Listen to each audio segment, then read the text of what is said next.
नमस्कार दोस्तों। आज की कहानी है बिद्रा आश्रम से छुट्टी। सारा दिन क्या माँ के कमरे में ही पहरा दोगे? अरे मैं आपकी बीवी हूँ, ब्याह के मुझे लाए हो।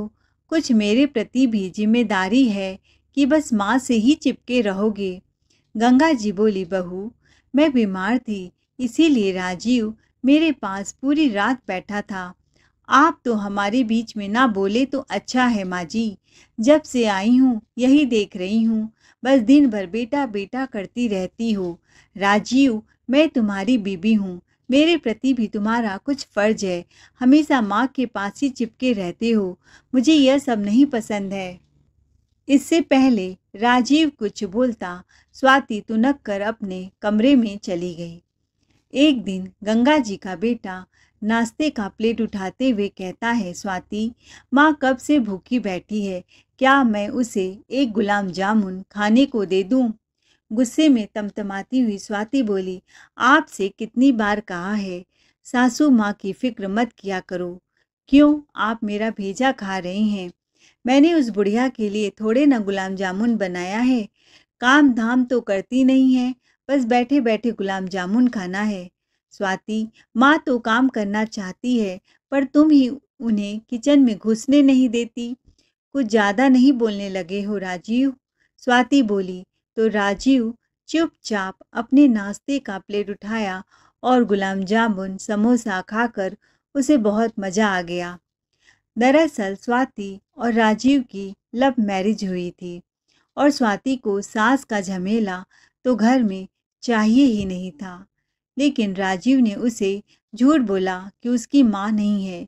लेकिन जब शादी होकर वह घर आई तो उसकी सासू माँ ने ही उसका स्वागत किया, तो वह तुरंत ही झल्ला गई और कमरे में घुसते ही सारे कपड़े सामान इधर उधर फेंकने लगी। आपने मुझसे झूठ बोलकर कोर्ट मैरिज की कि आपकी माँ नहीं है, पर आपकी माँ जिंदा है। मुझे यह सुबह सुबह उठकर चाय देना, दिन भर सास के आगे पीछे घूमना बिल्कुल पसंद नहीं है। मुझे किसी भी बूढ़ी औरत की जी हुजूरी करना अच्छा नहीं लगता। जिस दिन से स्वाति की शादी राजीव से हुई थी, उस दिन से वह सासू माँ को परेशान किए हुए है, जबकि गंगा जी उसे अपनी बेटी की तरह मानती हैं। उसके कामों में कोई टोका टाकी नहीं करती। कहीं भी आना जाना हो वह स्वतंत्र है, बिल्कुल आज़ाद है। पर उसे अपनी सासू माँ एक फूटी आँख भी नहीं सुहाती थी। वह उनके साथ रहना भी नहीं चाहती थी। राजीव ने उससे झूठ बोलकर शादी की थी, लेकिन उसे माँ से लगाव था। आज स्वाति का जन्मदिन था, तो इसीलिए स्वाति ने आज बहुत सी तैयारियां कर ली थी। तरह तरह के पकवान बनाए, समोसा, गुलाब जामुन, बर्फी और न जाने क्या क्या। शाम को एक छोटी सी पार्टी थी, जिसमें स्वाति के कुछ खास रिश्तेदार और सहेलियां आने वाले थे। स्वाति ने थाली उठाया और उसमें चावल और नमक रखकर अपने पति राजीव से बोला, जाकर नाश्ता बुढ़िया को देकर आओ। राजीव चुपचाप माँ के कमरे में थाली लेकर पहुँच गया। माँ तो दरवाजे पर ही खड़ी थी, क्योंकि वह भूख से छटपटा रही थी। भूख से तड़पती छटपटाती गंगा जी अपने बेटे को सामने खड़े देखकर बहुत खुश हो जाती हैं और थाली लेकर कहती हैं, मेरे लाल क्या लाया है? आज तो बहू का जन्मदिन है ना, कुछ स्पेशल खाना लाया होगा। गुलाब जामुन की महक से पूरा घर भर गया है और मुझे तो गुलाब जामुन खाना बहुत पसंद है। ला दे मुझे, बैठ यहाँ। नहीं माँ, मैं यहाँ ज़्यादा बैठूँगा तो स्वाति गुस्सा करेगी। आज उसका जन्मदिन है तो मैं उसका मूड खराब नहीं कर सकता। लो तुम खाना खा लो। थाली में चावल और नमक देखकर तो गंगा जी की भूख ही मिट गई। थाली देखते ही उनके आंसू छलक पड़े। माँ, आज स्वाति ने समोसा, गुलाब जामुन बहुत कुछ बनाया है, राजीव ने कहा। इतना सुनते ही गंगा जी के मुंह में पानी आ गया। उनकी जीभ चटकारे खाने लगी। कई हफ्तों से चावल नमक, कभी रोटी अचार खाते खाते ऊब सी गई थी। गंगा जी बोली, पर बेटा तू मेरे लिए तो कुछ मीठा भी नहीं लाया, एक गुलाब जामुन ही ले आते। अरे, चावल नमक कितने सूखे हैं, या मैं कैसे खाऊंगी। मैं तो गुलाब जामुन उठाकर ला रहा था माँ चुपके से, पर स्वाति की नज़र उन मिठाइयों पर पड़ गई और कहा, यह सब चीज़ें मैंने उस बुढ़िया के लिए नहीं बनाया है। उसकी सहेलियां आ रही हैं तो वह उनको ही खिलाएगी। अभी वह ना समझ है ना माँ, धीरे धीरे सब समझ जाएगी। अच्छा बेटा, तुमने गुलाब जामुन खाए? हाँ माँ, मैं तो गुलाब जामुन समोसे सब खाकर आया हूँ। कैसा बना था? बहुत स्वादिष्ट बना था। इतना सुनकर गंगा जी वह सब खाने के लिए तड़प उठी। उनके मुंह से लाल टपकने लगा और जीभ निकालती हुई गंगा जी बोली, अभी गुलाब जामुन और बचे हैं। माँ, मैं देख कर आता हूँ। स्वाति अभी कमरे में गई है, अगर सोती रहेगी तो मैं चुपके से आपके लिए गुलाब जामुन उठाकर ले आऊँगा। राजीव माँ के कमरे से बाहर आता है और सब कमरों में बारी बारी से झांक कर देखता है कि स्वाति कहाँ है। वह देखता है स्वाति अपने कमरे में बैठकर आराम से अपनी सहेलियों से हंस हंस कर फ़ोन पर बतिया रही है। फिर वह चुपके से किचन में घुस जाता है और अपने हाथों में एक गुलाब जामुन छुपा कर ले जाता है माँ के कमरों में और गंगा जी को दे देता है। गंगा जी गुलाब जामुन को देखती हैं, उनकी आंखें खुशी से चमकने लगती है और जल्दी जल्दी गुलाब जामुन मुंह में पूरा एक बार में ही भर लेती हैं। तो राजीव यह सब देखकर कहता है, क्या माँ, इतना बड़ा गुलाब जामुन एक बार में ही मुंह में भर लिया? आराम से खाओ, नहीं तो गले में अटक जाएगा। और वह फट से गुलाब जामुन चट कर लेती हैं और गंगा जी कहती हैं, तू सच कह रहा था, गुलाब जामुन तो बहुत टेस्टी बना है, मुझे और खाने का मन कर रहा है। एक काम कर बेटा, अब जाकर एक समोसा ले आओ। नहीं माँ, इस बार गया तो स्वाति मुझे बहुत सुनाने लगेगी और साथ में आपका भी धुलाई कर देगी, क्योंकि राजीव को पता था कि अगर वह माँ की इस बार इच्छा पूरा करेगा तो स्वाति ने देख लिया तो माँ को एक गुलाब जामुन के बदले कई दिनों तक भूखा रहना पड़ेगा, क्योंकि स्वाति हमेशा यही करती आई थी और माँ को एक कमरे में बंद कर देती थी। राजीव उसे बार बार समझाता पर वह उसकी बिल्कुल ना सुनती। अब गंगा जी को बार बार कभी समोसे का कभी गुलाब जामुन का ख्याल आता। वह बार बार उंगलियां चाट रही थी। माँ, अब मैं जा रहा हूँ, नहीं तो स्वाति मेरा बैंड बजा देगी। हाँ माँ, अगर रात को कुछ बच जाएगा तो मैं आपके लिए ले आऊँगा। राजीव अपने कमरे में जाता है तो स्वाति कहती है, खा लिया बुढ़िया ने खाना? हाँ, पूरा चट करके खाया है। क्यों? ऐसा कौन सा पकवान दिया था कि चट कर कर खाया है? नहीं बाबा, वह तो चावल नमक ही चट करके खा जाती है। झूठ मत बोलो, मुझे पता है आपने उन्हें एक मीठा जरूर खिलाया है, क्योंकि मैंने पूरे 30 गुलाब जामुन बनाए थे। एक आपने खाया, एक मैंने, तो 28 होने चाहिए ना। वहाँ तो 27 गुलाब जामुन है। कहाँ गए मेरे एक गुलाब जामुन? जरूर उस बूढ़ी अम्मा को आपने खिलाया। नहीं नहीं स्वाति, तुम गलत समझ रही हो। वह तो तुम्हारी उंगलियों में जादू है ना। इतना अच्छा बनाया था कि मुझसे कंट्रोल नहीं हुआ और मैंने एक और खा लिया। ठीक है स्वीटहार्ट, अब मैं जा रहा हूँ, मुझे ऑफिस के लिए देर हो रही है। शाम को बर्थडे पार्टी में मिलते हैं। शाम को स्वाति के सारे रिश्तेदार और फ्रेंड्स आते हैं। घर में खूब हंसी का माहौल रहता है, पर बेचारी गंगा जी एक कमरे में बंद पड़ी थी। क्यों बंद पड़ी थी? किस चीज़ की सज़ा उन्हें मिल रही थी? उन्हें तो समझ नहीं आ रहा था। शायद सास बनना ही उनकी जिंदगी का सबसे कठिन दौर था, जो आज वह झेल रही थी और रोए जा रही थी। और स्वाति अपनी सहेलियों और रिश्तेदारों के संग खूब मज़े से अपना जन्मदिन मना रही थी। किसी ने पूछा भी नहीं कि तुम्हारी सास कहाँ है। अच्छे अच्छे खानों की खुशबू गंगा जी के कमरे में पहुंच रही थी और वह खुशबू से ही अपनी भूख मिटा रही थी। स्वाति को जन्मदिन की ढेरों बधाई देने के बाद सब मेहमान घर जाने लगे तो राजीव ने गिफ्ट खोलकर स्वाति को दिखाया। उधर 56 भोग खाने की चाहत में गंगा जी बेचैन हो रही थी।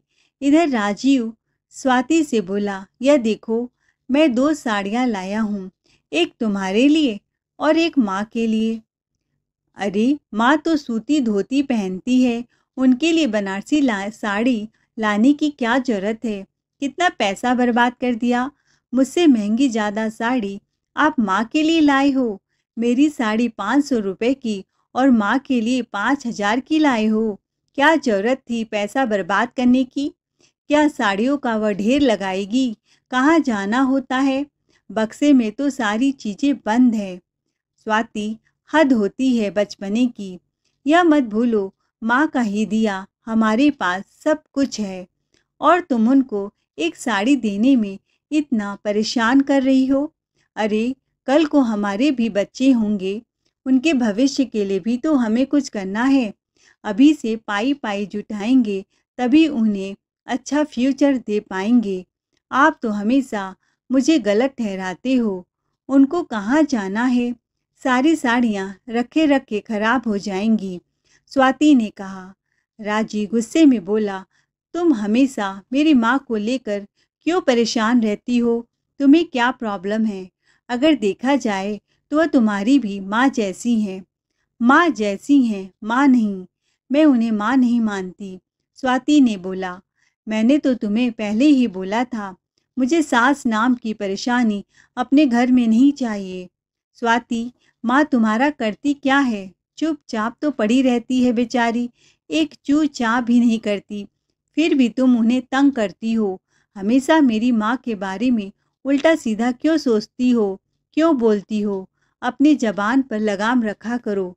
धीरे धीरे दोनों में नोक झोंक बड़े से विवाद में बदल जाता है। स्वाति और राजीव में खूब लड़ाई झगड़ा होने लगता है। स्वाति चिल्ला चिल्ला कर कहती है, मैंने भी फैसला कर लिया है। या तो तुम अपनी माँ के साथ रहो या मेरे साथ रहो।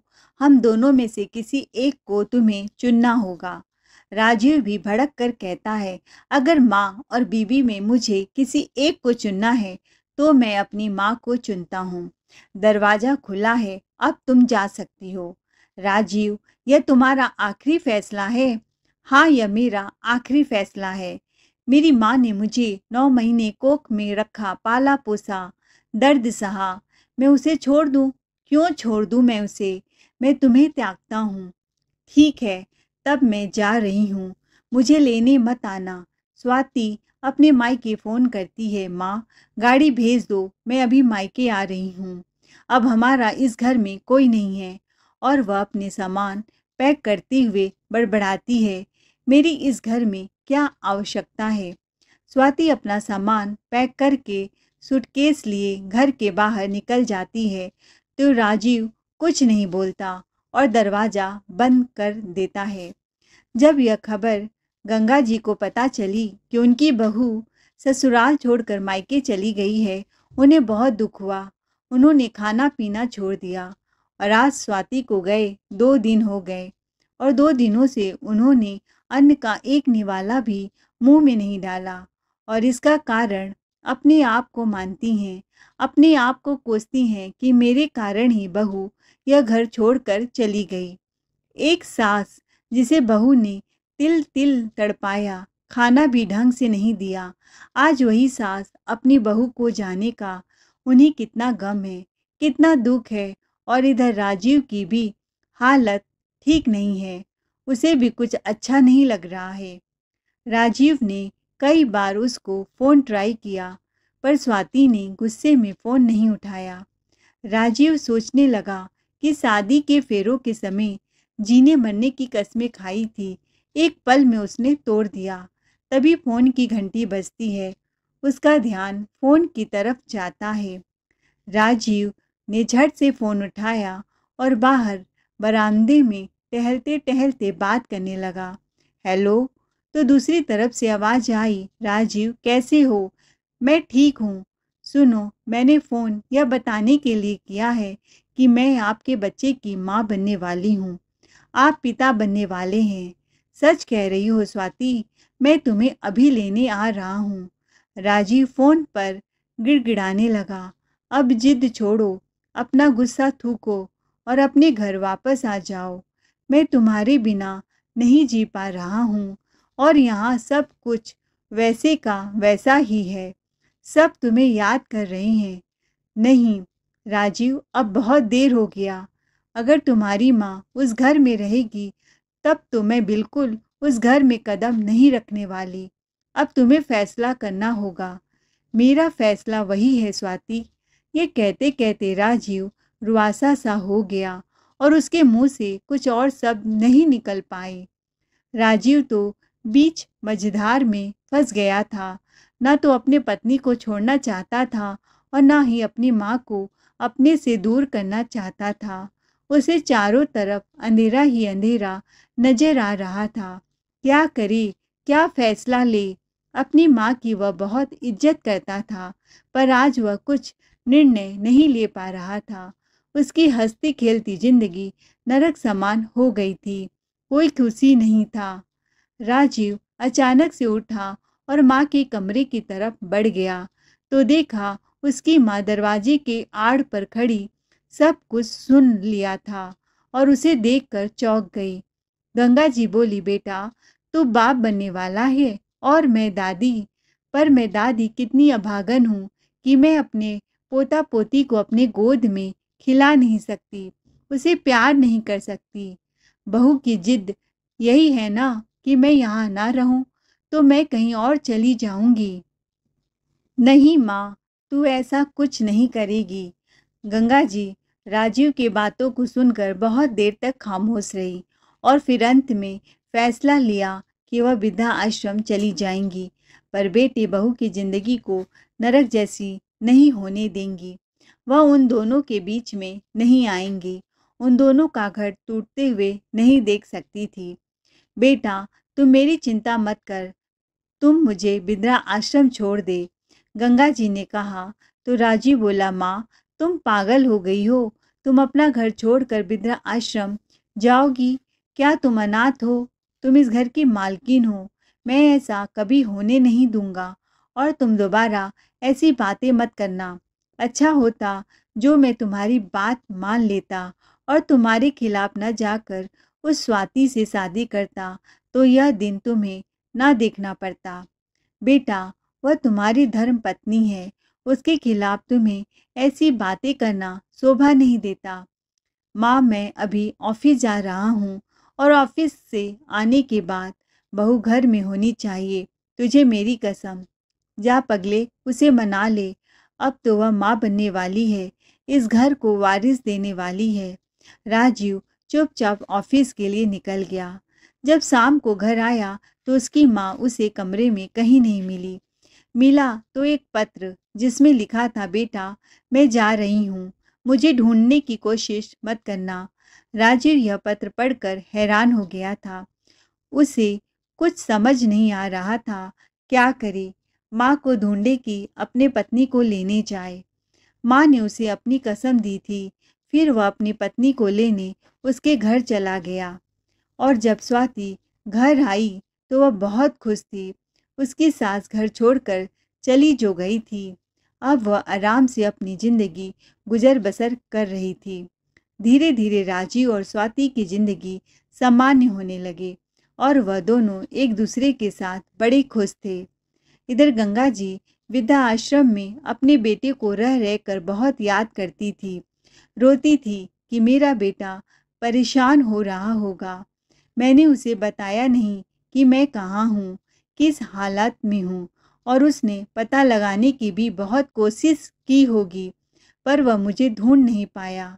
गंगा जी न किसी से बात करती, वृद्धा आश्रम के उनके उम्र साथी उनसे बोलने की, उनका हाल चाल लेने की कोशिश करते, तब भी वह कुछ न बोलती, चुपचाप पड़ी रहती। बस खिड़की से बाहर एक टक ताकती रहती कि शायद मेरा बेटा मुझे ढूंढते ढूंढते यहाँ आ जाए। उधर स्वाति अपने होने वाले बच्चे को लेकर बहुत एक्साइटेड थी।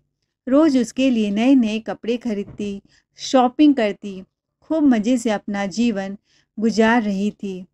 कुछ दिन बाद दिवाली का त्यौहार आ रहा था और वृद्धा आश्रम के कुछ बुजुर्ग अपने घर दिवाली में अपनी बेटे बहू के घर मिलने जा रहे थे। तो गंगा जी की बड़ी इच्छा हुई कि वह अपने बेटे से एक बार मिल ले, क्योंकि वह बिना बताए ही उस घर को छोड़कर चली आई थी। वृद्धा आश्रम से 1 घंटे की छुट्टी लेकर वह अपने बेटे बहू के घर पहुंची तो देखा उनके घर में बहुत चहल पहल है। आसपास के पड़ोसियों से पूछा तो पता चला कि उनके बहू की गोद भराई की रस्म है और बहुत सारे मेहमान आए हैं। हलवाई लोग खाना बनाने में जुटे हैं और नौकर चाकर साफ सफाई कर रहे हैं। गंगा जी ने सोचा कहीं बहू उनको ऐसे देखकर गुस्सा न हो जाए, तो उन्होंने कामवाली का कपड़ा पहनकर घूंघट करके अंदर अपने बेटे बहू के घर में घुस गई। वह भी सोच रही थी, यह भी क्या किस्मत मैंने पाई है, अपने ही घर में वेश बदल कर घुसना पड़ रहा है। बेटे बहू के कमरे के बाहर झाड़ू लेकर डस्टिंग करने लगी। तभी उन्होंने जो सुना उससे तो उनकी आंखें चौड़ी हो गई, उनके पैरों तले जमीन खिसक गई। बेटा जोर जोर से हंसते हुए अपनी पत्नी स्वाति से कह रहा था, हमने भी क्या खूब खेल खेला, क्या जबरदस्त नाटक किया माँ को इस घर से बाहर करने में, और माँ को पूरी सच्चाई पता भी न चली। वह सोची कि बेटा मुझे घर में रखना चाहता है, मेरा बेटा मुझसे बहुत प्यार करता है, केवल स्वाति घर से निकालना चाहती है। पर मैं तो उस बुढ़िया से खुद छुटकारा पाना चाहता था ताकि मैं अपनी पत्नी को खुशी से रख सकूं। इसीलिए हम दोनों ने मिलकर ऐसा नाटक किया कि वह खुद ब खुद इस घर को छोड़कर वृद्धा आश्रम में चली जाएं। हमें तो उनसे छुटकारा भी मिल गया और लोगों के ताने भी नहीं सुनने पड़े। स्वाति भी राजीव की बातों को सुनकर खूब हंस रही थी। हाँ राजीव, तुम्हारा साड़ी वाला भी ड्रामा बहुत ज़बरदस्त था। और स्वाति, तुम जब घर छोड़कर चली गई थी तो माँ का हाल तो पूछो मत, क्या हुआ था। छोड़ो जी, आज हम उस बुढ़िया को याद करके अपना दिन क्यों खराब कर रहे हैं। थोड़ी देर में सब मेहमान आने वाले हैं। मैं देख लेती हूँ कि हलवा पूरी और क्या क्या आइटम बन गया है, ताकि मैं सब चीज़ों की सेटिंग करवा दूँ। और माँ का बड़ा वाला कमरा तो खाली हो गया है, हम लोग उसी कमरे में फंक्शन करेंगे। मैं उस बुढ़िया की तस्वीर भी हटा देती हूँ ताकि किसी की नज़र वहाँ पर ना पड़े, नहीं तो लोग पूछेंगे कि माँ कहाँ है। अच्छा हुआ इस घर की आफत चली गई और हमें उनका मनहूस चेहरा भी नहीं देखना पड़ रहा है। गंगा जी के कमरे में जाकर उनकी तस्वीर को हवा में उछालकर फेंक देती है और राजीव माँ की अलमारी खोलकर उनकी बनारसी वाली साड़ी निकालता है और कहता है, स्वीट हार्ट, यह साड़ी मैं तुम्हारे लिए ही लाया था, तुम पर ही खूब जचेगी, इसे पहन लो, पूरे 10,000 की है। स्वाति की खुशी का तो ठिकाना नहीं रहा, दोनों खूब खुश थे और बाहर खड़ी गंगा जी अपने बेटे की नीच हरकत पर ताज्जुब थी। उन्हें लगा, मैं इस बेटे के लिए खूब आंसू बहा रही थी कि मेरा बेटा मेरी याद में तड़प रहा होगा, पर यह तो अपनी पत्नी के साथ खूब ऐश से रह रहा है और मैं वृद्धा आश्रम में रो रो के जीवन बिता रही थी। मेरा पुत्र कपूत हो गया, मैं ऐसे पुत्र के लिए आंसू बहा रही थी, लानत है मुझ पर। अच्छा हुआ मुझे अपने बेटे की सच्चाई पता चल गई। तभी स्वाति गंगा जी के पास आती है और कहती है, सुनो बुढ़िया, जल्दी से यह कांच की तस्वीर को उठाकर साफ करो और किसी डस्टबिन में फेंक देना। और यह कहकर तैयार होने अपने कमरे में चली जाती है। गंगा जी तो घूंघट की हुई थी, स्वाति उसे देख नहीं पाई थी। गंगा जी अपने कमरे में जाती हैं और तस्वीर को उठाकर डस्टबिन में फेंक देती हैं। अपने आंसुओं को पोंछते हुए अपने बेटे बहू को दिल से हमेशा के लिए निकाल फेंकती हैं। कुछ समय अपने कमरे में बिताने के बाद गंगा जी उस घर से निकल जाती हैं और बिद्रा आश्रम पहुंचती हैं। आज बिद्रा आश्रम के लोग आश्चर्य थे कि गंगा जी पहले से काफ़ी खुश थीं और चहक रही थी। उन्हें उनका यह बदलता व्यवहार बड़ा अच्छा लग रहा था। उधर स्वाति और राजीव मिलकर अपने आने वाले बच्चों की खुशी में अच्छे से पार्टी करते हैं, खूब एंजॉय करते हैं, मौज मस्ती करते हैं। समय बीतता गया और स्वाति के डिलीवरी का समय आ गया, लेकिन किस्मत को कुछ और मंजूर था। उसके गर्भाशय में गांठ बन गया और बच्चा सांस नहीं ले पा रहा था। उसके होने वाले बच्चे का ग्रोथ रुक गया था। डॉक्टर ने तुरंत ऑपरेशन करने की हिदायत दी और कहा अगर जल्दी ऑपरेशन नहीं किया गया तो माँ की जान जा सकती है। बच्चे ने तो गर्भ में ही दम तोड़ दिया था। राजीव ने स्वाति को बचाने का निर्णय लिया। ऑपरेशन में उनके बहुत खर्च हुए। स्वाति को खूब ब्लीडिंग होने लगी और उसके ऑपरेशन तुरंत करने पड़े। विदेशों से डॉक्टर का सुझाव लेना पड़ा, उन्हें बुलाना पड़ा। उसके ऑपरेशन में राजीव की बहुत जमा पूंजी खर्च हो गए थे। राजीव तो जैसे सड़क पर ही आ गया था। बहुत दिनों से ऑफिस से छुट्टी लेने के कारण राजीव को ऑफिस से निकाल दिया गया। अब तो उसे नौकरी से भी हाथ धोना पड़ा। स्वाति पूरे 20 दिन तक अस्पताल में एडमिट थी। घर आने के बाद स्वाति अपने बच्चे की याद में खूब रो रही थी। राजीव ने उसे दिलासा दिया और कहा स्वाति ऐसे हिम्मत हारोगी तो कैसे काम चलेगा। राजीव हमारे घर खर्च कैसे चलेंगे। तुम्हारी तो नौकरी भी चली गई और अभी भी मैं बहुत कमज़ोर हूँ। मैं खाना भी नहीं बना सकती। हमें तो एक नौकर रखना पड़ेगा। अगर माँ जी होती तो शायद इस बुरी परिस्थिति में हमारी मदद करती। मेरी भी माँ अब इस दुनिया में नहीं है कि मैं मायके वालों से कोई मदद मांगूं।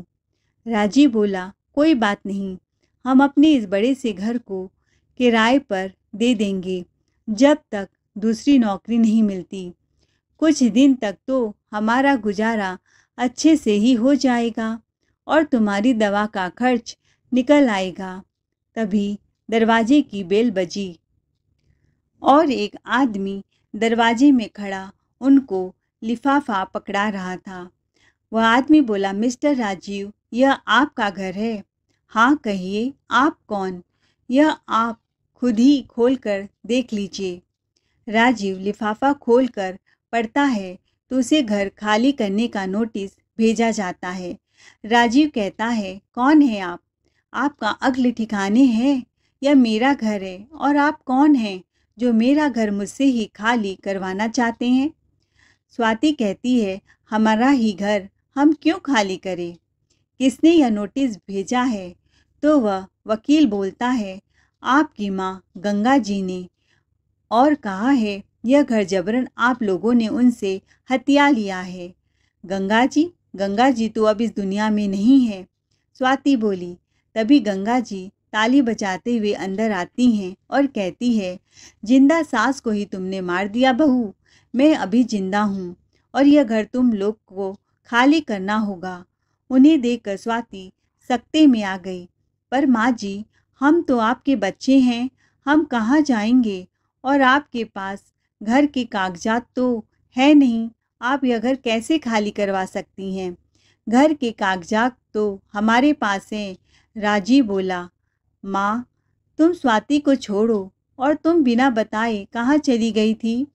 मैंने तुम्हें न जाने कहाँ कहाँ ढूंढा और अब जाकर मिली हो और कह रही हो घर खाली कर दो। माँ, मैं तुम्हारी याद में रोता रहा, तुम आ गई, अब मुझे बहुत अच्छा लग रहा है।